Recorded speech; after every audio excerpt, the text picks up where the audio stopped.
the Clean, Green, and Healthy Tribal Schools Initiative. These are scheduled every Wednesday through February 22nd at the same time. Several of the programs are double features, such as the two programs that you will enjoy today. You are joining 83 other guests from communities, tribes, government agencies, universities, engineering, and architectural firms. Thank you for your interest in the health of our schools and our communities.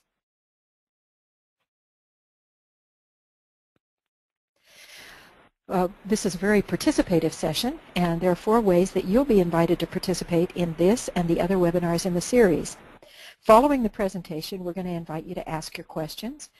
You may simply raise your hand, and if you notice on the control panel on the right-hand side of your screen, just simply click on the symbol of the hand that you see there. During the question and answer session, I can open your microphone so that you can ask your question on the air. Other participants will hear your question and the presenter's answer. You may also submit a question by typing it in the question box in the lower part of the panel. I'll forward that question on to the presenter. You'll remain anonymous unless you ask me to include your name when I send on the question. We want to know what you know and what you learn from participating in the webinar. So we've included 2 polls in which you'll be invited to participate. When you leave the session, you'll also be asked to respond to 4 multiple choice survey questions, and these should take you 50 seconds or less to complete. In addition to today's 2 programs, 10 more webinar topics will be covered in the next 5 Wednesdays, including asbestos awareness and lead-based paint renovation, repair, and painting rule, which comes up next Wednesday. Please join us for any or all of these programs. Links for registration can be found at www.epa.gov/region8/tribal schools.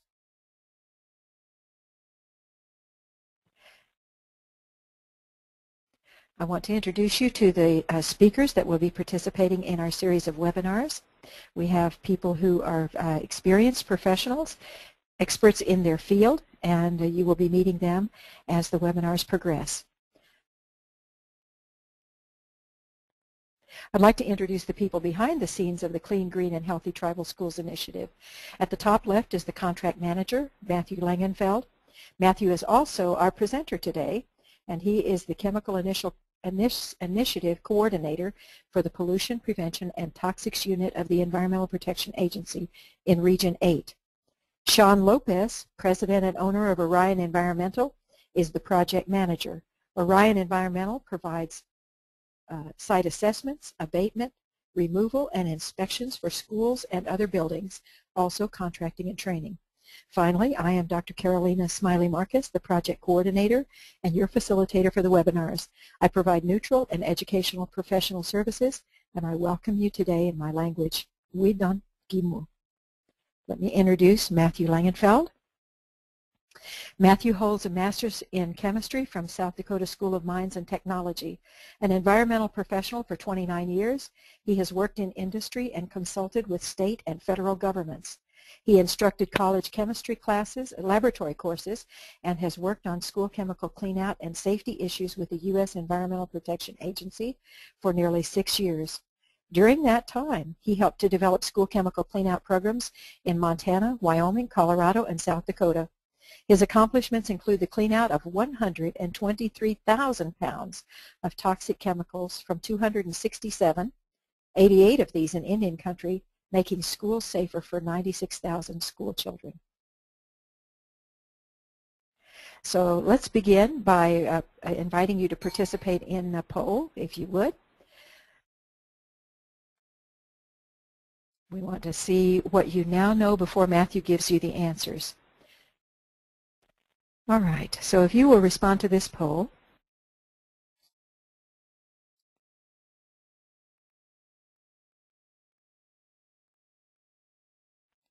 If 3% have voted. All right, getting lots of votes in, Matthew.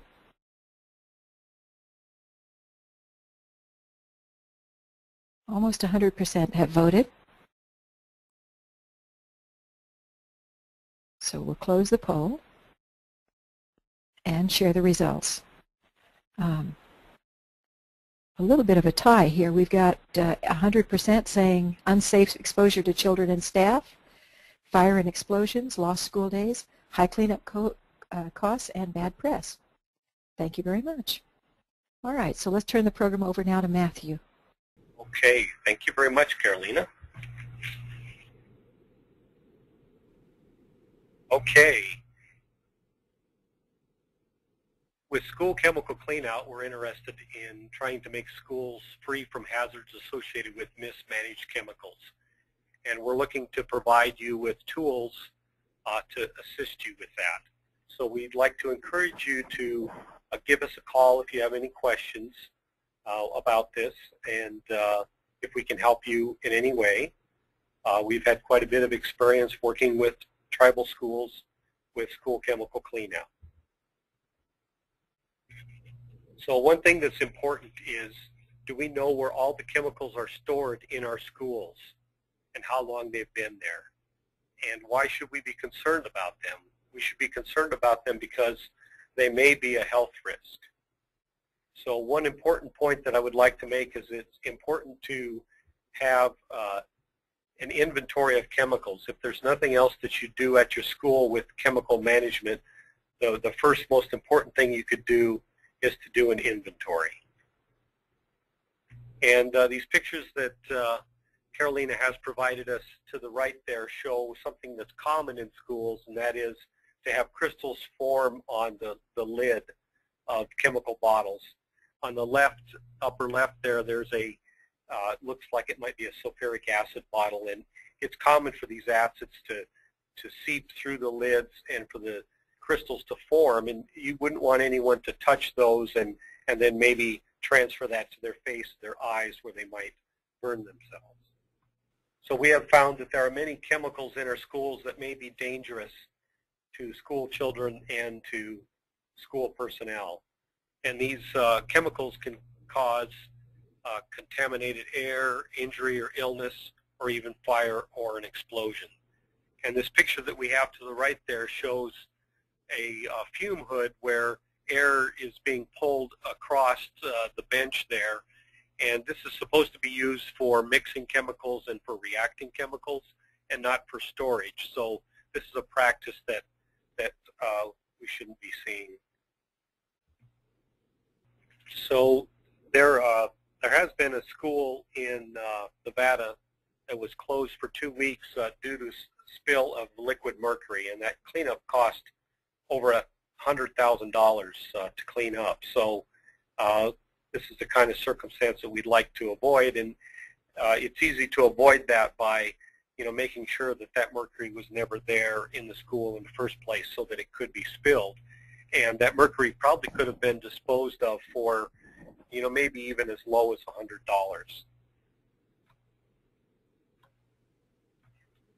Okay, so in the previous slide, it went past fast enough, and I'm not able to go back with that.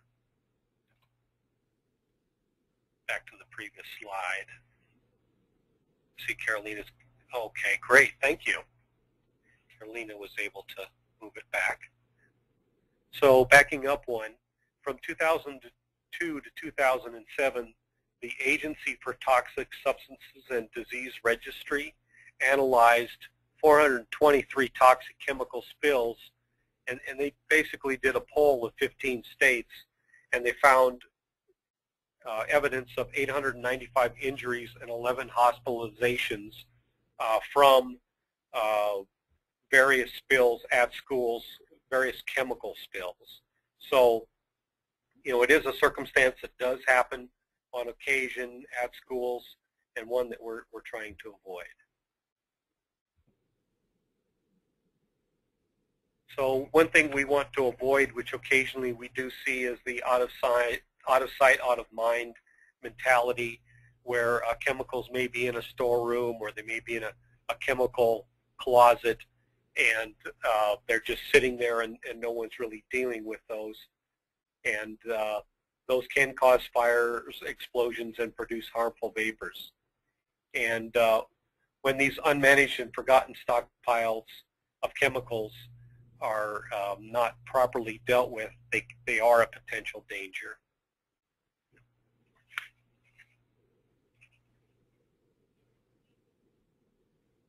So we have found that chemicals can be dispersed throughout the school in many different locations, and sometimes school administrators are unaware of the amount, location, age, and toxicity, and sometimes staff are not trained to manage the risk of these chemicals, and a lot of schools don't have the time or budget to deal with chemical storage space and equipment and inventory needs. And children tend to be more vulnerable to the toxicity of these chemicals, and children also are inquisitive, and sometimes they can experiment on their own with these chemicals, and we don't want to have unsupervised circumstances. And a lot of times we find that it's best to remove the bulk of chemicals from the school to try to avoid this. And unmanaged chemicals increase the risk for everyone.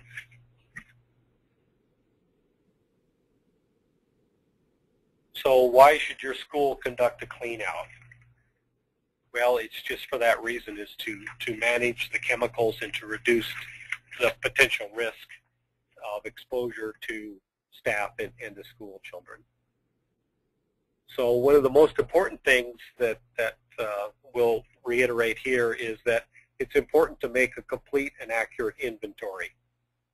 And we would like to suggest that this is done at least annually. And then secondarily, from that list, determining what chemicals should be properly disposed due to their unsafe health risks. And then we would suggest that a one-time clean out would be completed. And one of the challenges, of course, is finding funding for that clean out. And I would like to mention that most schools are not regulated. Their chemicals are not regulated by the EPA. But if a school has over 220 pounds of hazardous chemicals or over 2.2 pounds of acutely hazardous chemicals, they may be regulated, and they may be regulated by the EPA and by the state. And also we notice that a lot of schools don't use the majority of chemicals that they have on hand. So we'd like to recommend that only those chemicals that are needed and used within a couple of years should be kept on hand. Reducing the number and volume of chemicals through a clean out would therefore reduce risk. So are there any unsafe chemicals or unsafe storage of chemicals at your school? Well, if it looks like either one of these two examples that we have here, we would suggest that maybe you do need a clean out. On the left, we found a school that had a lot of paints and tars and oils that were just stacked up in a storage area in the school, and we did assist that school in that clean out. On the right, it looks pretty neat and organized, and it is, and there is an inventory hanging there. However, 90% of the chemicals on this shelf have never even been opened, and we would suggest that those chemicals that are not being used should be properly disposed. So here's some pictures of some chemicals that we found in tribal schools. And on the left, there's a picture of mercury. If you looked at in the corner there, there's a Gatorade bottle that's full of mercury. And the mercury is probably evaporating through the lid, through the screw part of the lid on that bottle. And there's students that have been sitting for years within 20 feet of where these chemicals were stored. There's 21 pounds of mercury in that Gatorade bottle. So all of these circumstances you see here were ones that we found, and that we also assisted the school in taking care of these. In the center there's a picture of potassium cyanide in a box, and this particular school was keeping all of their most hazardous chemicals in one box, and the potassium cyanide was kept right next to a container of arsenic acid. So if acid and potassium cyanide get together and mix, they can create hydrogen cyanide, which can cause death in the worst case scenario. On the right, there's a container of benzene that was found in a tribal school that was in an acid cabinet, and there shouldn't be any benzene in a school because it is a known carcinogen, and if there were a spill, we just wouldn't want to have that exposure with the students or the staff. And we did find this before this container leaked, but given enough time, this container probably would have rusted through from the acid corrosion and exposed the students. So we've got some more examples here. On the left, we've got a picture of yellow phosphorus, and that yellow phosphorus is kept in water, and that's because yellow phosphorus is a very strong oxidizer, and if it gets in the presence of air, it can oxidize, and it can burn or cause a fire. And there's 4 ounces of yellow phosphorus here. It may be okay for the teacher to have a small amount of this to demonstrate to the students, but this is, in our opinion, is too large of an amount. And if the water were to evaporate from this just sitting on the shelf over years, it may actually start to oxidize rapidly all of a sudden if the water level dropped. And then next to that is a container of potassium metal with oil in it, and if that comes in contact with water, that also will rapidly oxidize and could potentially burn someone. In the middle, we have some radioactive compounds that were found in a tribal school, and those compounds were collected and properly disposed. And on the far right, there's some hydrofluoric acid that was found at a school. This particular acid is one of the strongest acids that we have, and it's really not something that should be found in a school. It was never opened and never used, and it's just an accident waiting for a place to happen. Another thing that is sometimes common is incompatible storage. On the left there, we have an example of formaldehyde. There's critters in those containers, and that red liquid is formaldehyde formalin solution that has leaked out of some of these containers. And in this particular tribal school, the sun had shone through the window and heated up that material, and the formaldehyde, which is a carcinogen, was getting into the room, and the students had to evacuate that room. And that's, again, not something that you want to see.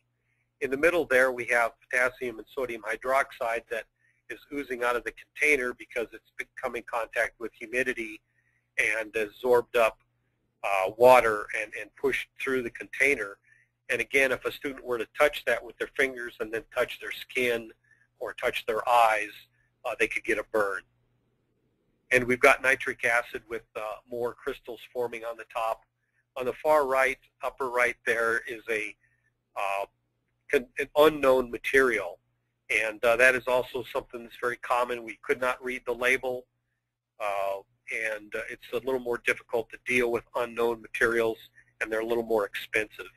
And down here in this corner, the acids and bases were combined on the same shelf, and if they were to mix, you could potentially have a reaction with some spattering and generation of heat, which again could maybe splash into a student's eyes.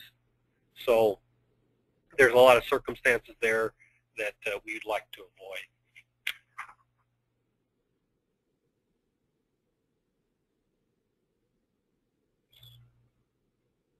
So we also find on occasion that there can be chemicals in art classrooms, and in this particular cabinet we have glazes that are used for pottery, and a lot of these glazes in this cabinet had fritted lead, and also there were some chromium and cadmium in some of these compounds. So that's again not something that we would recommend at the school. And there was a clay pottery furnace in the same room with the children, and we wouldn't want any lead to be liberated into the air and breathed by the children. Here are some maintenance chemicals. On the left, we have some duplicating fluid, and there's methanol in those containers. And if someone were to drink that, They could potentially go blind. It's a toxic compound. And then we've also got some xylene that's used as a floor stripper, as a maintenance compound. And it's toxic to the central nervous system and also an irritant. It's not nearly as bad as benzene, but it is a toxic compound. So we've decided that we should do a clean out at our school. How should we start? Well, again, the best place to start is to conduct a school-wide inventory. So it might be a good idea to go through your school and do a quick assessment and find out where all your chemicals are at, and then attack each one of these areas separately and do a separate inventory for each of these areas. And it's also important to keep track of the information that's listed here, the name of the chemical, the trade name, ingredients, percentages, phone numbers, container size and type, the condition of the container, is it leaking, is the seal broken, are there notes on the bottles, what's the weight and volume, and what's the chemical name, or is it an unknown? So I mentioned the school-wide assessment. Now, chemicals can be found in buildings, warehouses, art, drama, locked areas, laboratories, maintenance grounds, sheds, closets, and shops. So they could be just about anywhere. So we've provided an example of a chemical inventory sheet, and if you need an electronic copy of this, we can send it to you. Someone actually requested this yesterday, and I sent it to a tribal school for them to keep track and for them to go through their chemicals and do an inventory. And then here is an example of the information that would be included in the inventory. So the first compound listed there is sulfuric acid, and there were 2 containers. The container size was 1 liter, and the container type was G for glass. You can see the key at the bottom, and the physical state is L for liquid, and there's a key at the bottom to help you. So it's pretty straightforward, pretty easy. Now, one thing that's confusing is, let's say there were 2 containers of sulfuric acid, but one of them was half full.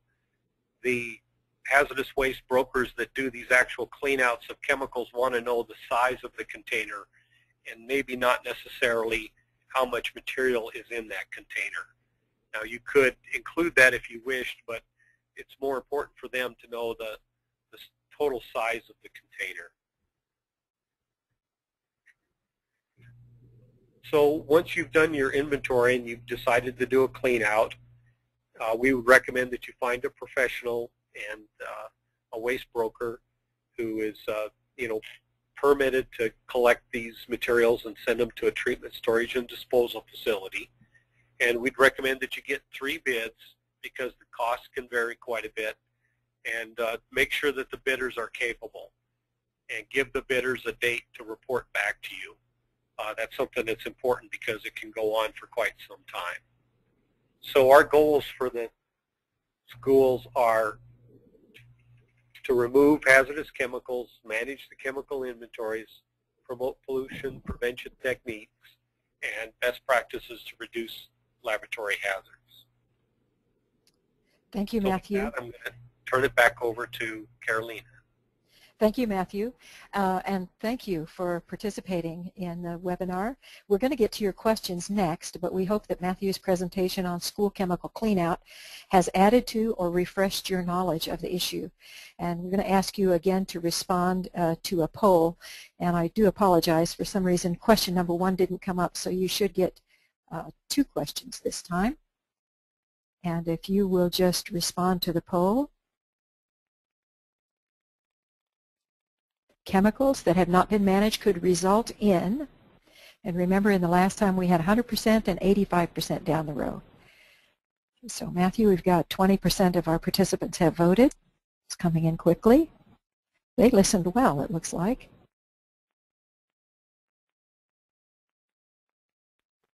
Almost everyone has voted.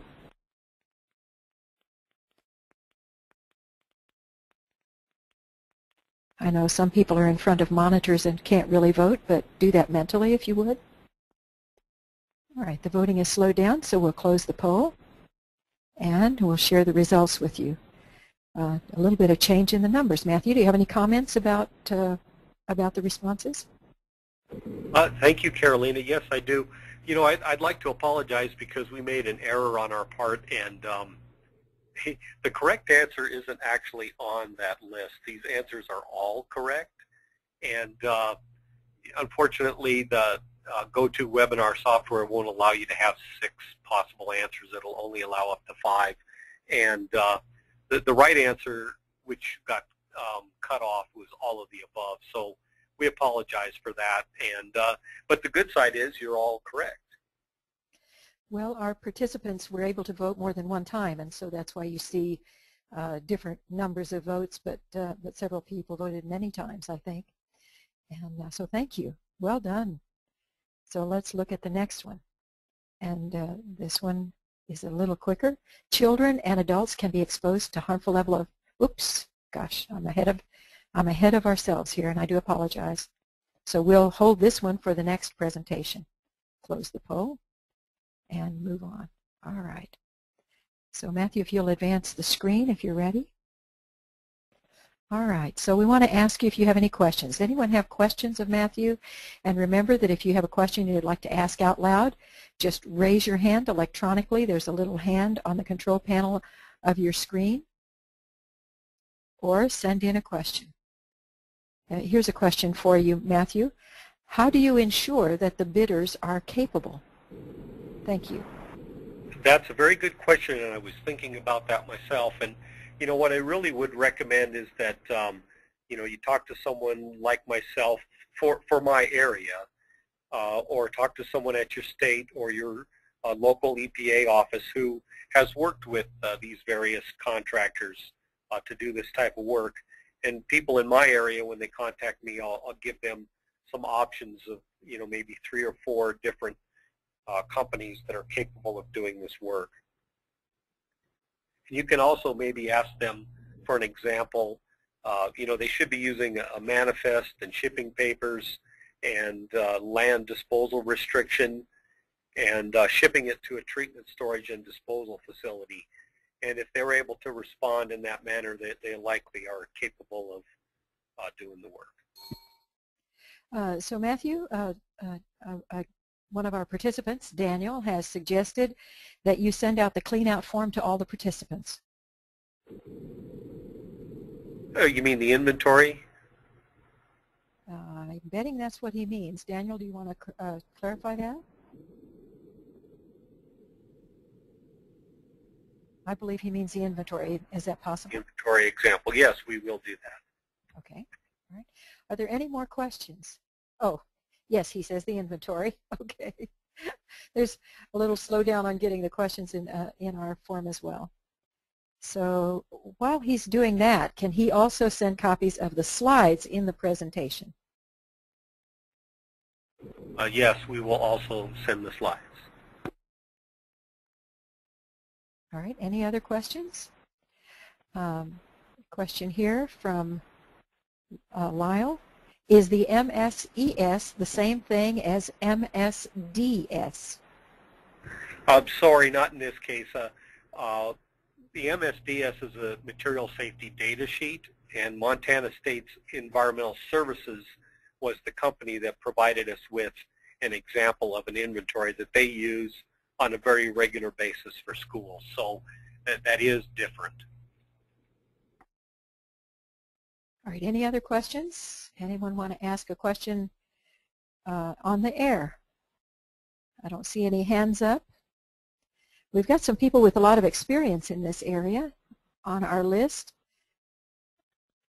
And so if you have something to add, please let us know. We'd be glad to have you on the air to do that. All right, and any other questions that you'd like to send in the question box? All right, Matthew, I think that we've answered the questions, at least for now. And we've got Matthew's contact information. We've presented that several times. You'll see that again, not only at the end of this webinar, but also in the next webinar on PCBs.